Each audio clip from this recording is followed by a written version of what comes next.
just by walking away. They don't need to speak. They don't beg. They simply pull back. And suddenly, everything shifts. The atmosphere changes. People become uneasy, intrigued, even obsessed. What you're witnessing isn't just presence, it's deep spiritual growth. It's the kind of transformation that commands attention without a sound and reveals just how powerful inner alignment truly is.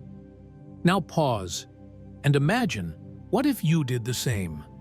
What if, instead of reacting impulsively to every provocation you chose, silence over instant reply, calm withdrawal over emotional explosion? Can you picture what might happen then? That moment holds the key, because once you stop offering yourself on every level, emotionally, physically, mentally, the world around you is shaken. Those used to having control over you through your responses and your predictable patterns suddenly find themselves disarmed. But the most powerful shift occurs when you stop being so available. That's when the rules change.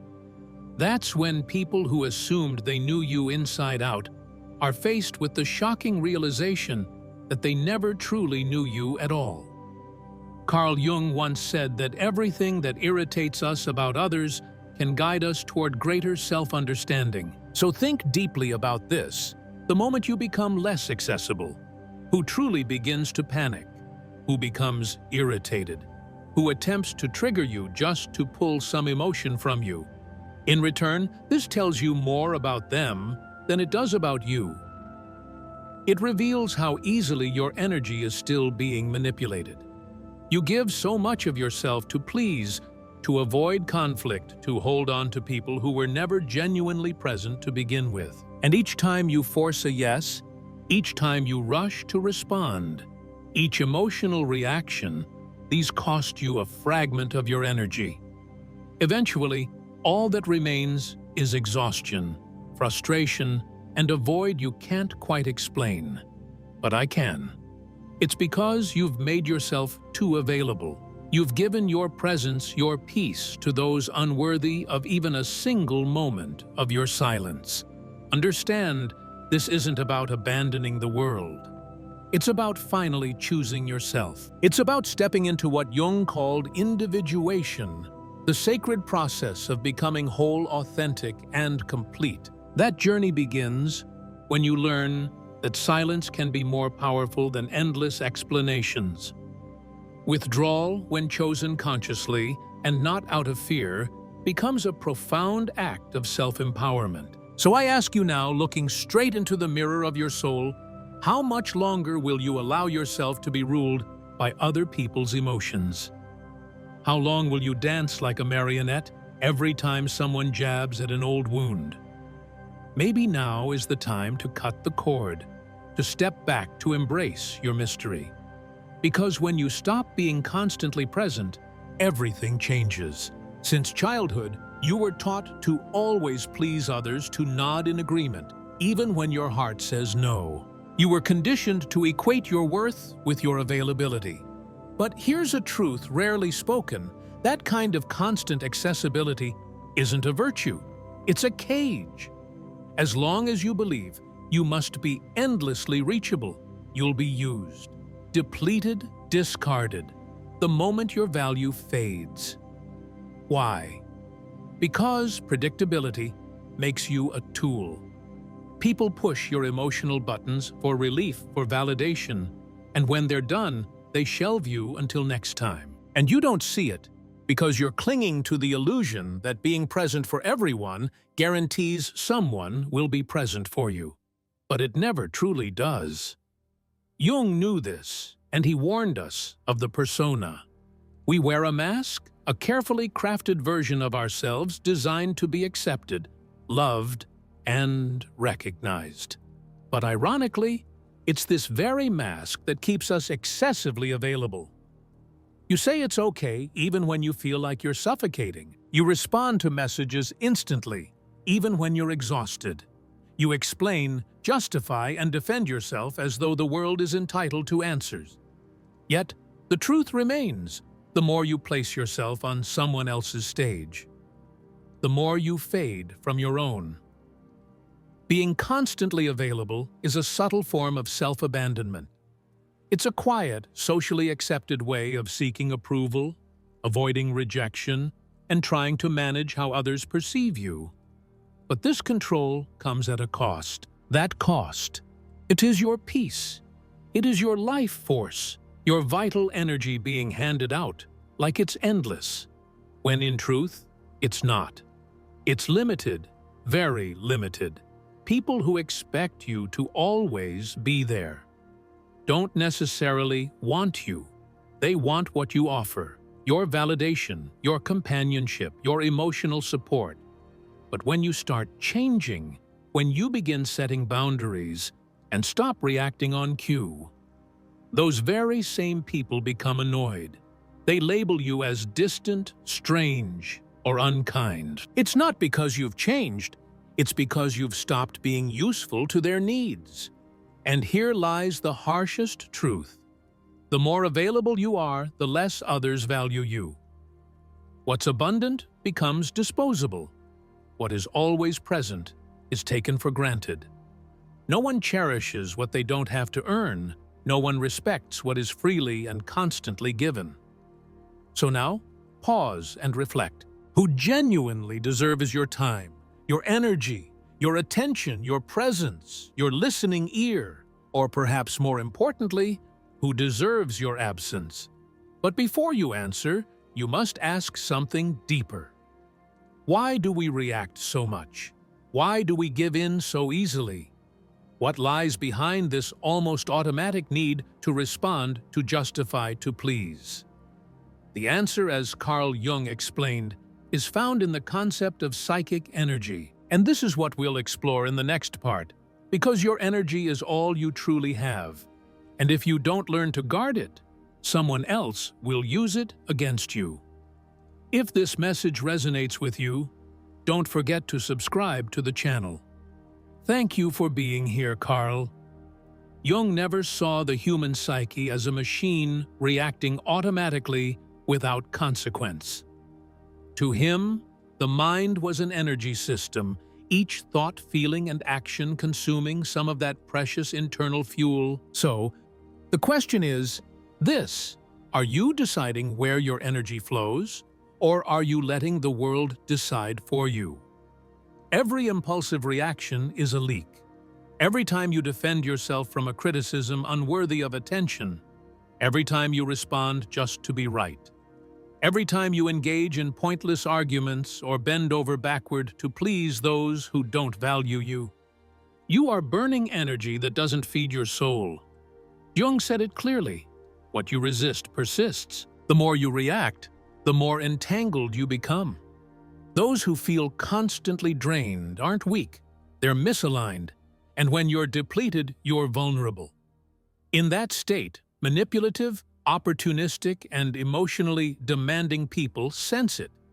They see you reacting to everything, always trying to fix the world. And they exploit it. Jung believed a healthy psyche is one that retains its energy. This means saying no without guilt. It means staying silent without feeling like a coward. It means observing before acting.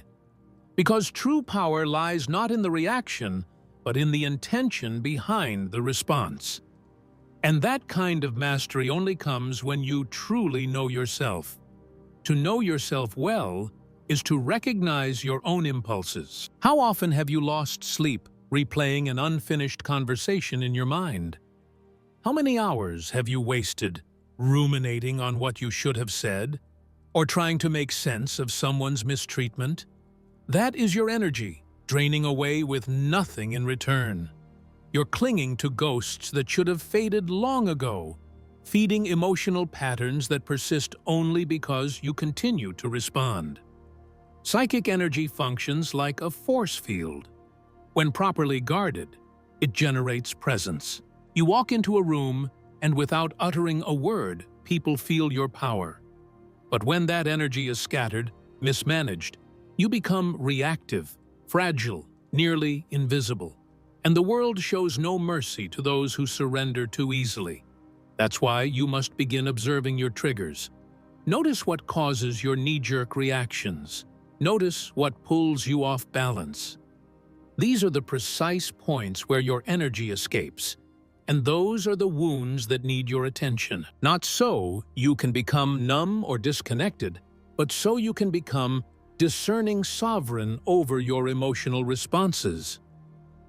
Here enters one of Carl Jung's most powerful revelations. When you preserve your energy, you dismantle the projections others cast onto you, and this threatens them deeply because we are now treading into murky waters, the terrain of silent manipulations. In the next part, we will look directly at how opportunistic people feed on your energy and how your emotional unavailability completely disrupts their game. Get ready to face the truth. Those who have quietly drained you all along are often the ones you trusted most. You may think you're in control. You may believe your reactions are conscious choices, but the truth is far more unsettling. Most of your emotional responses are pre-programmed, and those who understand this can manipulate you effortlessly. They don't need to yell, threaten, or coerce. All they need to do is push the right buttons, the ones you've never protected, and you respond without fail. Jung called this projection a psychological mechanism in which people cast onto others the traits they can't acknowledge in themselves. But there's another side to this dynamic one rarely discussed. While others project onto you, you become the blank screen for their unprocessed shadows, and the more emotionally available you are, the more you serve as that canvas. You know the friend who only appears in crisis, the partner who constantly needs saving, the person who praises you only when you're useful. None of it is coincidental. They aren't engaging with you. They're responding to the role you've agreed to play. And why do you accept this role? Because you're afraid to disappoint, to be unloved, to be abandoned. The most insidious manipulation doesn't arrive with shouting.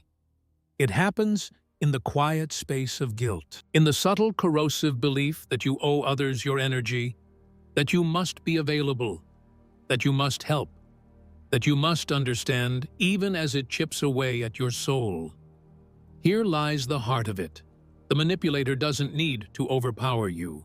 They just need you to keep reacting the same way. But the moment you stop, the moment you say no, withdraw, stay silent, the illusion shatters. The projection collapses.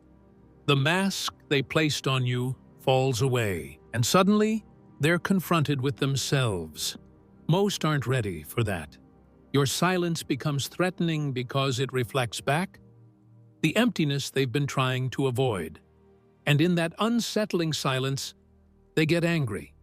Criticism sets in, emotional turmoil ensues. The backlash doesn't come because you've done something wrong. It comes because you've stopped being a convenient mirror. Carl Jung once said, "We don't become enlightened by imagining images of light, but by perceiving shadows.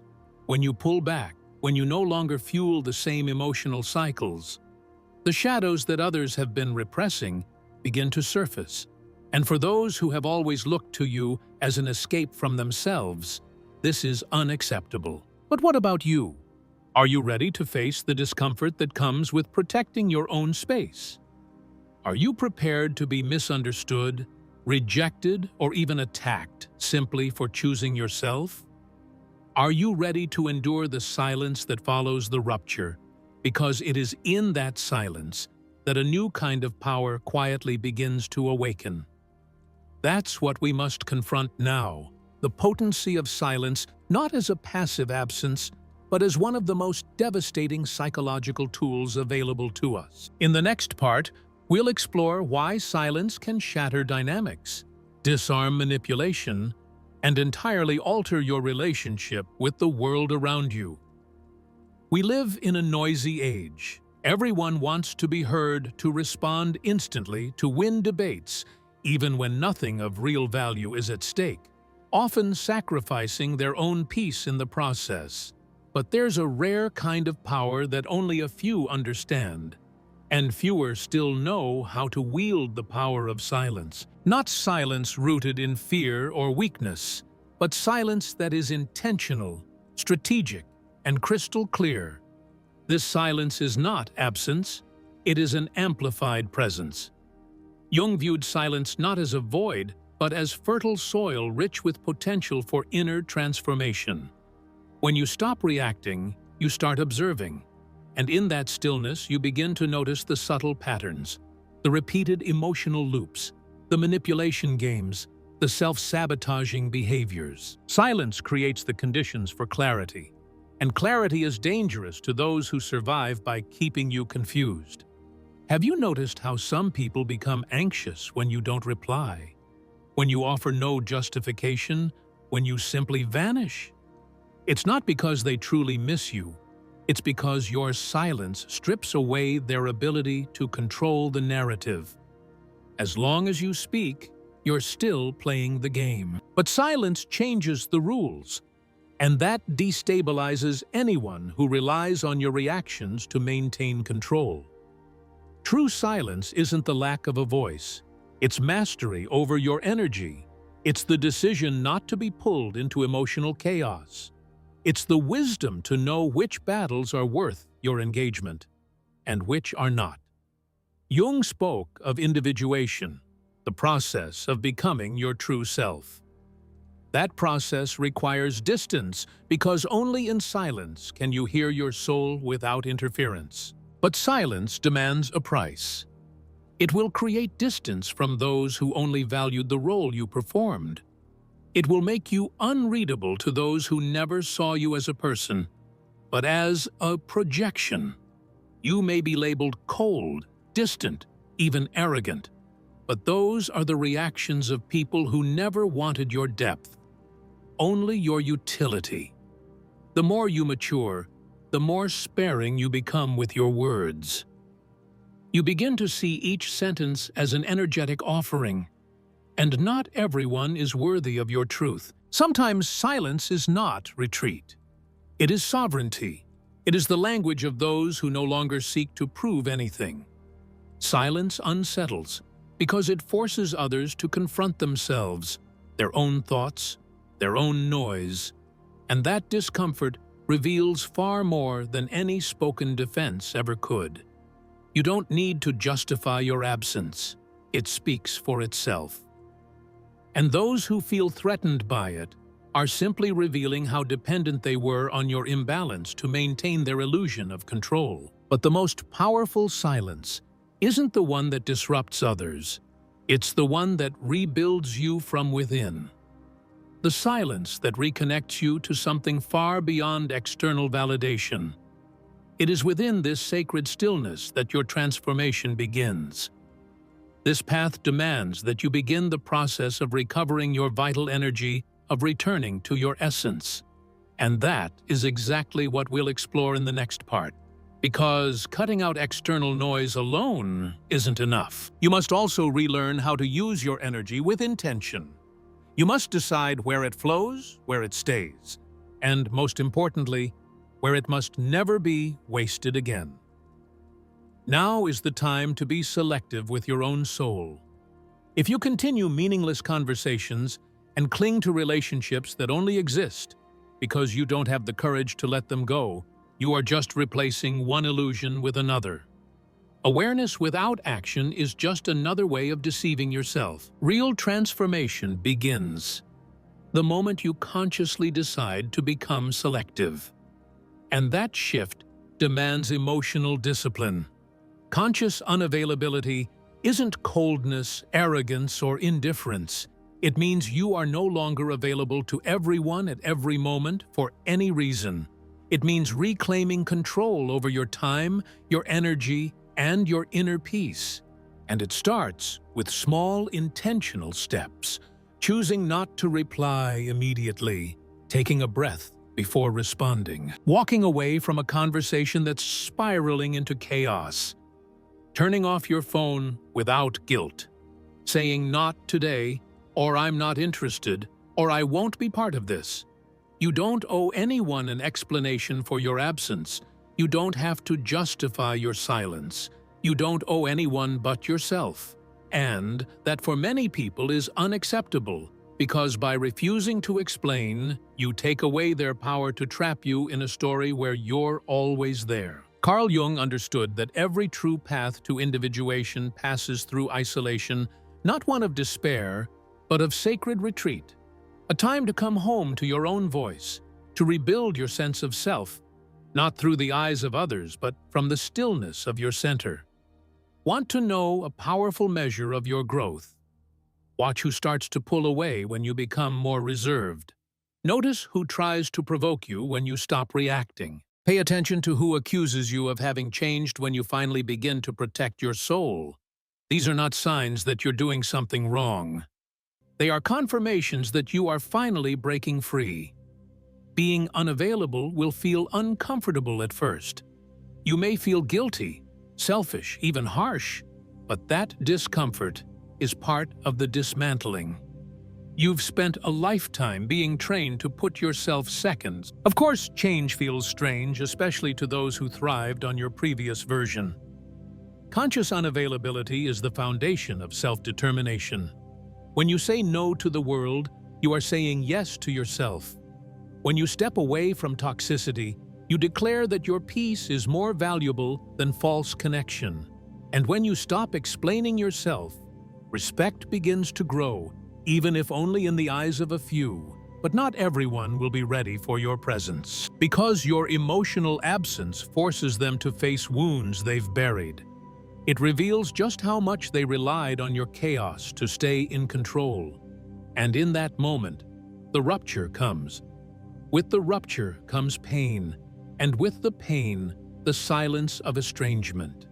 That feeling, the one that whispers you're losing something, is often a lie. Because in truth, you're not losing, you're freeing yourself. But what comes next? What happens after the distance is created, after the silence settles in. In this final part, we will talk about the rebirth that only emerges when you have the courage to be misunderstood, to stand alone, and to become whole by your own hand. It's time to understand why the loneliness of the strong is the hidden road to true freedom.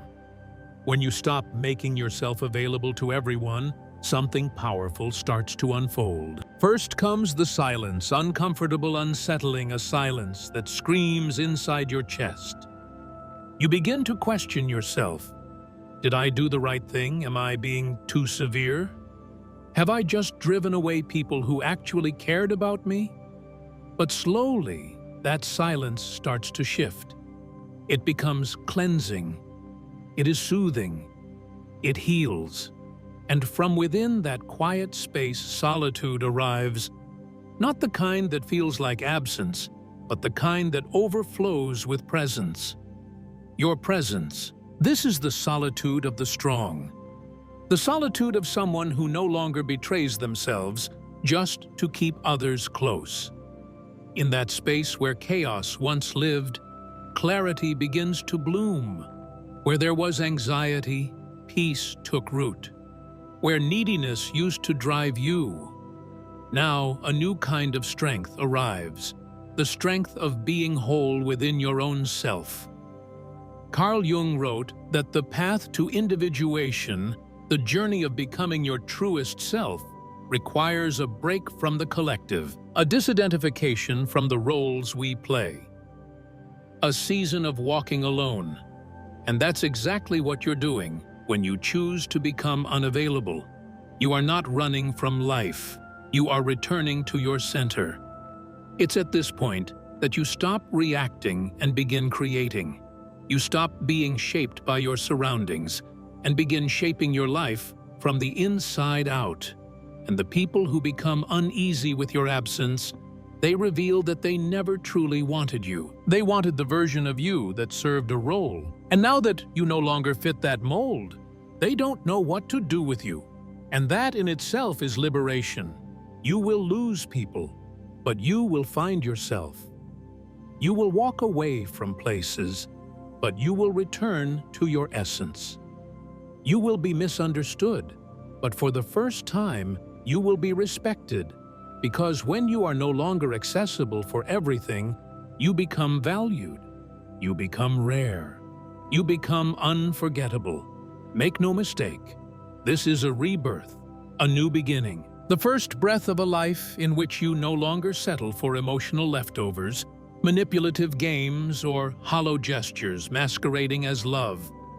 From now on, you welcome only what aligns with your peace, your truth, your wholeness.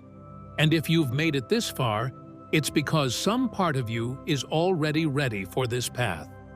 A part of you has realized that being loved means nothing if it costs you yourself. That true self-love begins when you choose you, even if that choice requires walking alone for a while. Now I ask you, are you ready to be misunderstood, rejected, even disliked for the sake of your inner freedom? Are you willing to pay the price of being authentically you? If this message resonated, write it in the comments. I choose my peace. Let's see how many of us are really ready for this transition. And don't forget to follow me and keep watching the next videos. It's a lot more important than you might realize. I'll see you there.